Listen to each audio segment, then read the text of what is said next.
राधिका खेड़ा जी, क्या लग रहा है कि जो काम कांग्रेस को करना चाहिए था, कांग्रेस के नेताओं को एक्टिव गुजरात में जिस तरीके से होना चाहिए था, हमें आम आदमी पार्टी नजर आ रही है, तो आप मानती हैं कि कहीं गुजरात में कांग्रेस की जगह आम आदमी पार्टी लेती जा रही है? विपनेश जी, मैं नहीं जानती आप कितना फॉलो कर रही हैं गुजरात को, लेकिन मैं स्वयं गुजरात में रह के काम कर रही हूँ। तो मैं अभी दोनों भाजपा और आम आदमी पार्टी की पोल 1 मिनट के अंदर आपके चैनल पे खोलूंगी। जो भाजपा की चाल चरित्र, सॉरी, आम आदमी पार्टी का चाल चरित्र चेहरा जो है, उनकी जो पॉलिसी है, जो उनकी यूएसपी है, झूठ बोलो, बार बार झूठ बोलो एंड शूट एंड स्कूट। इन्होंने बहुत बड़े बड़े आरोप लगाए थे जब दिल्ली में पहली बार चुनाव लड़ रहे थे, और बार बार शीला जी पे हमला करते थे, कहते थे उन्होंने बड़े बड़े स्कैम किए हैं, कुछ साबित नहीं हुआ। लेकिन इनके खुद के एक मंत्री सत्येंद्र जैन फिलहाल अरेस्टेड है, वो अभी तक इन्होंने सस्पेंड नहीं किया है उनको, अभी तक उनको पार्टी से हटाया नहीं गया। और मनीष सिसोदिया साहब जो दिल्ली के डिप्टी चीफ मिनिस्टर है, उनके घर पर रेड पड़ी है। शिक्षा मंत्री हैं, और किस बात के ऊपर उनके ऊपर रेड पड़ी है? शराब को लेकर। शराब और शिक्षा जो साथ साथ नहीं चल सकती। और सबसे अहम बात, जो आम आदमी पार्टी है, दिल्ली में जब उन्होंने सरकार बनाई, किस मुद्दे पर बनाई? निर्भया के नाम को भूनते हुए इन्होंने सरकार बनाई। वो निर्भया जिसकी निर्मम हत्या करी गई, और हमारे समय में वो बलात्कार हुआ और इतने बुरी चीज हुई, लेकिन हमने कभी कोई प्रोटेस्ट नहीं रोका। हम बल्कि एक कानून लेकर आए जिसकी वजह से आज वो रेपिस्ट अंदर है। इन्होंने क्या काम किया था निर्भया के समय? जो निर्भया के बलात्कारी थे, उनको ये जाके सिलाई मशीन देकर आए थे और महीने का पैसा देकर आए। अब ये क्या कर रहे हैं गुजरात में? जो महिला सुरक्षा और निर्भया के ऊपर अपनी सरकार बनाए थे, आज वही अरविंद केजरीवाल हो या मनीष सिसोदिया हो या इनके स्थानीय नेता हो गुजरात के, बिल्किस बानो के ऊपर बिल्कुल लंबी चुप्पी साधे हुए हैं। कौन है बिल्किस बानो? वो महिला जो प्रेग्नेंट थी जब उसके साथ बलात्कार हुआ था, वो महिला जिसकी 3 साल की बच्ची की हत्या कर दी गई थी, उसके परिवार वालों की हत्या कर दी गई थी, और आज उसके बलात्कारी और उसकी बेटी के कातिल भाजपा की सरकार ने छोड़ दिए हैं। वो वहां पे भाजपा के एमएलए जाके उनके संस्कारों की दुहाई दे रहे हैं, उनको फूल माला पहना रहे हैं और उनके पैर छू रहे हैं। तो आम आदमी पार्टी और भाजपा जो मिलके गुजरात के भविष्य को और गुजरात की बेटियों को, बल्कि इस देश की बेटियों के साथ जो कर रही है, वो सबके सामने है। एक बलात्कारी और कातिलों को छोड़ते हैं और एक लंबी चुप्पी साधे हुए हैं। क्यों आज तक अरविंद केजरीवाल हो या इनका कोई भी नेता हो गुजरात में, और अरविंद केजरीवाल बार बार जा रहे हैं, अभी तक कोई भी बिल्किस बानो के लिए एक शब्द नहीं बोला है। सिर्फ कांग्रेस पार्टी एकमात्र ऐसी पार्टी है जो गुजरात हो चाहे दिल्ली हो, वहां पे बिल्किस बानो के परिवार के साथ खड़ी है। चाहे प्रोटेस्ट करना हो, चाहे मीडिया में आवाज उठाना हो, बार बार राधिका खेड़ा जी, हमने देखा था से कोई कुछ नहीं बोल रहा। उत्तर प्रदेश विधानसभा चुनाव में भी देखा था, पंजाब में भी देखा था, आपकी नेता और पुरजोर तरीके से आवाज उठाते हैं, प्रोटेस्ट भी करते हैं, लेकिन जनता भरोसा क्यों नहीं करती आप पर? हाल उत्तर प्रदेश में देख लीजिए, पंजाब में देख लीजिए, जहां आपको जीतना चाहिए था, आम आदमी पार्टी फिर मेजॉरिटी के साथ में सरकार बना ली आम आदमी पार्टी ने।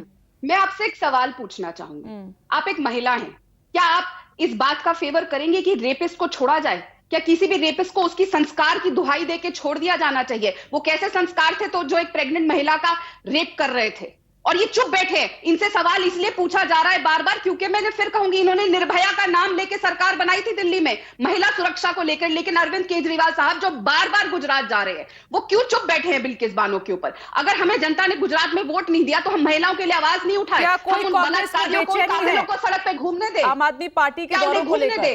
अगर वोट नहीं मिलेगी तो क्या हम चुप रहे? और एक और मुद्दा उठाना चाहूंगी, एक बहुत बड़ा मुद्दा है गुजरात में, वो है जहरीली शराब और ड्रग्स। पहले तो ड्रग्स सिर्फ एयरपोर्ट, पोर्ट और रेलवे में पाए जाते थे कि आ रहे हैं, भाजपा कहती थी जी अफगानिस्तान से आ रहे हैं, पाकिस्तान से आ रहे हैं, लेकिन अब तो स्वदेशी वहीं पे बड़ौदा में बन रहे हैं, वो अलग अलग जगहों में गुजरात के बन रहे हैं, ड्रग्स वहीं पे मिल रहे हैं, लेकिन कुछ नहीं किया जा रहा। हजारों टन चारू प्रज्ञा जी रिस्पॉन्ड कीजिए, उसके बाद कुलदीप कुमार जी आपके पास आऊंगी। ये जो शराब की पॉलिसी इन्होंने दिल्ली को बर्बाद करी है, ये वही शराब की पॉलिसी क्या गांधी जी और पटेल जी के गुजरात में लेकर जाएंगे? चारू प्रज्ञा जी रिस्पॉन्ड कीजिए जल्दी से। जी विपनेश जी, ऐसा है कि जो भी गैर कानूनी काम कहीं पर भी चलते हो देश में, उसका साथ ये पार्टी कभी भी नहीं देती है। और गुजरात में भी जिस तरीके का क्रैकडाउन होम मिनिस्ट्री कर रही है ड्रग्स के ऊपर, सिस्टमैटिक उस कार्टेल को खत्म करने के लिए, मैं आपको उसके नंबर्स दे सकती हूँ कि कब कहाँ छापे पड़े गए और क्या क्या रिकवर हुआ। तो ये इन बातों से मैं सहमत नहीं हूँ, क्योंकि हम लोग ठोक के कहते हैं कि हम कुलदीप कुमार जी कह रहे हैं कि गुजरात की स्वास्थ्य व्यवस्था अच्छी नहीं है, शिक्षा व्यवस्था अच्छी नहीं है। जिस गुजरात में शराब बैन है वहां पर ड्रग्स मिल रहे हैं, चोरी छिपे शराब बेची जा रही है। तो इतने साल से आप कर क्या रहे हैं गुजरात में? जी, मैं कुलदीप जी से रिक्वेस्ट करूंगी कि वो एक बार ना गुजरात जाकर आए। तो जो बाकी के देश में आसपास यहाँ खासकर जो अब तक लड़ाई चल रही थी कि घर तक पानी आ जाए, नल से बिजली का कनेक्शन पहुंच जाए, फिर बिजली पूरे दिन आने लगे, सड़क पक्की हो घर आने की, गुजरात में ये डिस्कशंस नहीं है। वहां का गांव गांव भी शहर के जैसा बन चुका है और केवल गुजरात जाके देखने की जरूरत है। बहुत शानदार, बहुत शानदार। आप गए हैं कुलदीप जी? कब गए थे आप पिछली बार गुजरात? विपनेश जी, बोलिए कुलदीप जी। विपनेश जी जो ये बता रहे हैं कि गुजरात का गांव गांव भी शहर की तरह बन चुका है, आज भी गुजरात के अंदर वहां पर सड़कें नहीं है, आज भी सड़कें टूटी हुई हैं। इनको बता देता हूं, मैं अहमदाबाद से पाटन गया था। एक मिनट, राधिका खेड़ा जी कुछ दिखा रही हैं, मैं समझ क्या दिखा रही हैं राधिका जी? आप मोबाइल में कुछ दिखा गुजरात है, कच्छ है, ये कच्छ है, कच्छ की तस्वीर है, कह रही है गांव गांव, ये कच्छ है। और ये पूरा देश जानता है, और आपके चैनल ने भी दिखाया था कितने बड़े बड़े गड्ढे अहमदाबाद में हर साल बारिश होने पे हो जाते हैं। वो गुजरात मॉडल है जहाँ पे हजारों फीट, 100 फीट नीचे लंबा गड्ढा जाता है। जैसे इंग्लिश की पिक्चर होती है ना, साईफाई पिक्चर होती है जिसमें डर लगता है, एलियंस आ जाते हैं, वैसे गड्ढे बन जाते हैं और हर बार बारिश में कोई ना कोई महत्वपूर्ण पुल गिर जाता है। और ये फोटो जो मैंने आपको दिखाई, कच्छ की दिखाई, और ये जर्नलिस्ट ने ही शेयर करी है, ये मेरी खींची हुई फोटो नहीं है। और ये रियलिटी है, गड्ढे पानी भरे हुए, चाहे अहमदाबाद हो।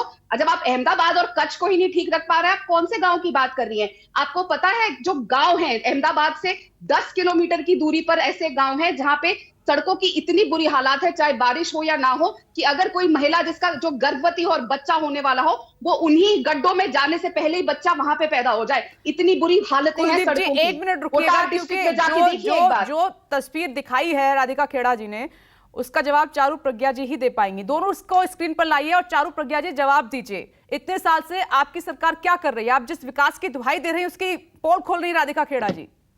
देखिए, अगर इतने बड़े गुजरात में एक गड्ढे की फोटो लेकर हाथ में आप ये कहना चाहते हैं कि वहां विकास नहीं हुआ, तो मैं इसको ना बहुत ही टनल विजन कहना चाहूंगी। क्योंकि गुजरात में ना अब प्राइमरी हेल्थ केयर सेंटर में भी एक बच्चे की डिलीवरी सही तरीके से हो सकती है, उस तरीके का काम है। मैं खुद गई हूँ, मैं खुद देख कर आई हूँ। गुजरात के मॉडल विलेजेस और कहीं के मॉडल विलेजेस से काफी आगे निकल चुके हैं। गाँव में वाईफाई पहुंच गया है, रेन वाटर हार्वेस्टिंग हो रही है। तो ये मैं मानती हूँ कहीं राधिका खेड़ा जी तो गुजरात से ही हैं। बट आपको अगर इसको जेनरिक तरीके से कहना चाहें कि गुजरात की सड़कों में गड्ढे हैं, तो मैं बिल्कुल सहमत नहीं हूं। दूसरी बात यह है कि आप गुजरात की जनता से अगर बात करेंगी तो वो भी आपको यही बताएंगी कि डेवलपमेंट का मॉडल गुजरात का, जिस तरीके से वहां काम अब तक भी चल रहा था और आगे के लिए भी जो प्लानिंग है, वो एक्सेप्शनल है। गुजरात का एक एक सिटी वर्ल्ड के हर इंडेक्स में अब टॉप करने लग गया है। बोलिए चारू जी, मैं आज आपको न्यूज चैनल पे, न्यूज 24 पे ये चैलेंज दे रही हूँ, आप मेरे साथ गुजरात चाहिए, डेट आप तय करिए, टाइम आप तय करिए, आपको मैं दिखा के लेकर आती हूँ। आपकी जो मॉडल विलेजेस की बात करो, मैं रिक्वेस्ट भी करती हूँ कि न्यूज 24 अपना कैमरा साथ भेजे और देखे कि असली गुजरात मॉडल क्या है। और दूध का दूध, पानी का पानी हो जाएगा। बताइए कौन सी तारीख को चलना चाहेंगे? आप और मैं साथ चलेंगे, आप भी मॉडल दिखाइएगा और मैं भी दिखाऊंगी असलियत। हम सिर्फ अहमदाबाद से बाहर निकलेंगे, अहमदाबाद के गड्ढों को दिखाते हुए गाँव गाँव चलेंगे। और दूसरी बात, आप लोगों को एक जवाब दे दीजिए, बस एक जवाब दे दीजिए। आप एक महिला हैं और मैं जानती हूं आप किस तरीके से महिलाओं के लिए लड़ती हैं। मैंने आपका काम देखा और बहुत सराहनीय काम करती हैं। लेकिन आप भी क्यों बिल्किस-बानो के रेपिस्ट और मर्डरर्स को छोड़े जाने पे चुप है? क्यों नहीं आप लोगों की सरकार उस डिसीजन को वापस लेती है और उन लोगों को, क्या ऐसे संस्कारों की दुहाई दी जा सकती है? क्या कभी भी ये क्या प्रेसिडेंट आप लोगों की सरकार तय करना चाहती है और देश के सामने रखना चाहती है कि बिल्कुल एक रेपिस्ट मर्डर को ऐसे छोड़ दिया जाए? सजा पूरी हो गई,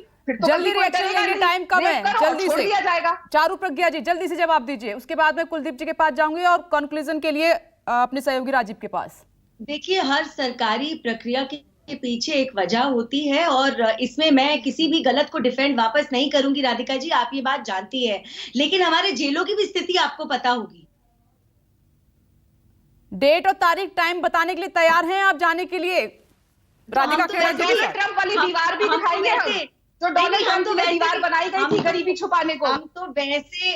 हम तो वैसे भी गुजरात में मिलेंगे आपको, अभी तो थोड़े समय में वहां पे भी चुनाव गुजरात में ही मिलेंगी, जब चाहे मिल लीजिएगा वहां पर। राधिका खेड़ा जी, आप चारू प्रज्ञा जी से। कुलदीप जी क्या दिखा रहे हैं आप अब? ये गुजरात के जो गुजरात का मॉडल है मोदी जी का 27 साल का, उसके शानदार स्कूल की तस्वीर दिखा रहा हूं मैं आपको। ये गुजरात है, ये एजुकेशन दी है इन्होंने 27 साल में गुजरात के अंदर। गुजरात का इन्होंने 27 साल में बेड़ा गर्क करके रख दिया। विप्लेश जी मैं आपको बता रहा हूँ, गुजरात के स्कूलों में मैं खुद विजिट करके आया हूँ। एक डेलीगेशन आया था दिल्ली, आपको याद होगा, गुजरात के दिल्ली के स्कूल देखने के लिए। दिल्ली के स्कूल देख के गया, गुजरात का डेलीगेशन पीसी तक नहीं कर पाया क्योंकि दिल्ली के स्कूलों में कोई कमी नहीं मिली। और हमने उन्हें कहा था कि हम गुजरात आए। विपनेश जी एक मिनट, विपनेश जी मैं भी कह रहा हूँ 10 सेकंड का समय दीजिए। आप बताइए, समय बताइए, स्कूल देखते हैं गुजरात के। चलिए आइए आपके 27 साल के मॉडल को देखते हैं। एक तरफ 27 साल का मॉडल, एक बात बताइए मुझे, दिल्ली का Arvind Kejriwal model of governance 8 साल का। ठीक है, नहीं इसके कोई दिन, एक मिनट, कोई दिन ऐसा होता है कि बहुत सारे प्रवक्ता भाजपा के खिलाफ बोलते हैं, कोई बात नहीं है। लेकिन मैं आपसे एक बात पूछना चाहूंगी, दिल्ली के स्कूलों के मैंने आपको जितने सारे आंकड़े दिए थे, सारे मैंने आप अब मांगेंगे ना तो मैं आरटीआई की डेट के साथ मैं ट्वीट कर दूंगी। एक मिनट, मैं आपके ऊपर नहीं बोली, मैं आपके ऊपर नहीं बोली, मैंने आपकी बात करी है, पूरी बात। एक मिनट, कुलदीप जी मैं आपके ऊपर नहीं, सुबह चिल्लाची करना अच्छा नहीं लगता।